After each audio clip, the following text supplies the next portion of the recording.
I'm Jason from GameRave.com, and this is Pause Mode. Today we tackle a movie-licensed game on the Sega CD.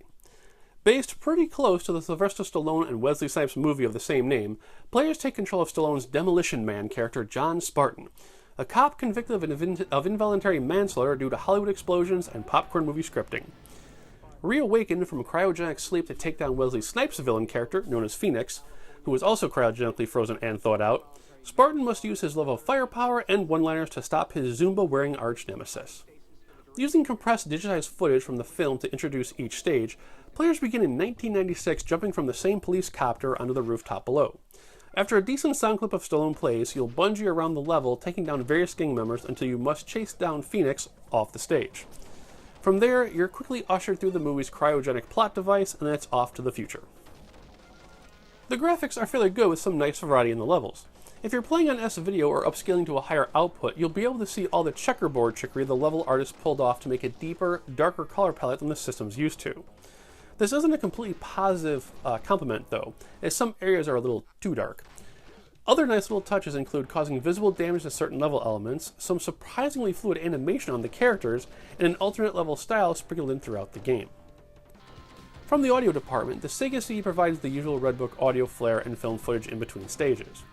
What is odd is that the music is split between actually being orchestrated and still sounding like a Genesis MIDI music. Some of the orchestration tracks even sprinkle in audio cues from the films. In-game sound effects are pretty standard fare, so nothing to report on them. Where the game suffers, and suffers greatly, are the controls and the difficulty curves. John Spartan has about 4 different control schemes all rolled into one, involving standing still and shooting, running and shooting, climbing and shooting, and so on. Bullets are invisible, so the only visual cue you have of hitting something is said thing glowing for a second. Much of your combat skills will be honed around good faith and that your aim is true and that you don't mind dying a few thousand times.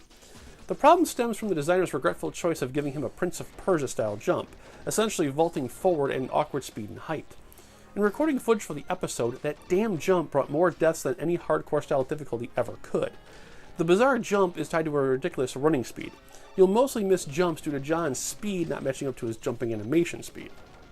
When dying from accidental falls or poorly planned level scrolling isn't going on, being trampled upon by endless enemy waves in the overhead sections are the main dish.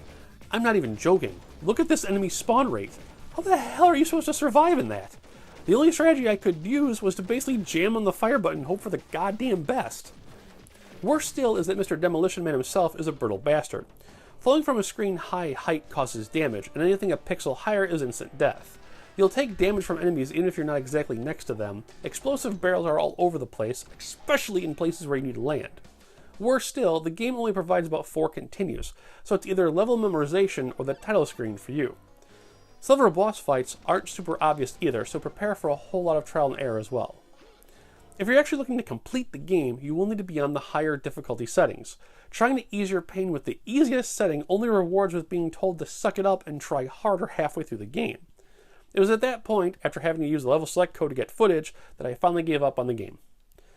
Demolition Man is a strange breed of game whose only merits rest solely on the type of game player you are.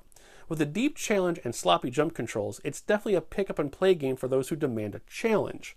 For those of us looking for a casually average experience from a movie-licensed product, you will be soundly pummeled into submission.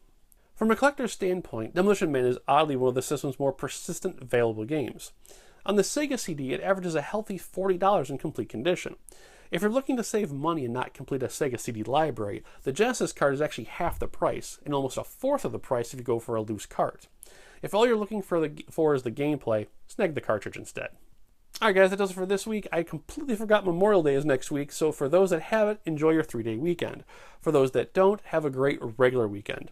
I will see you next week no matter what on Game Rave TV. That said, as always, play, laugh, and love. We'll see you then.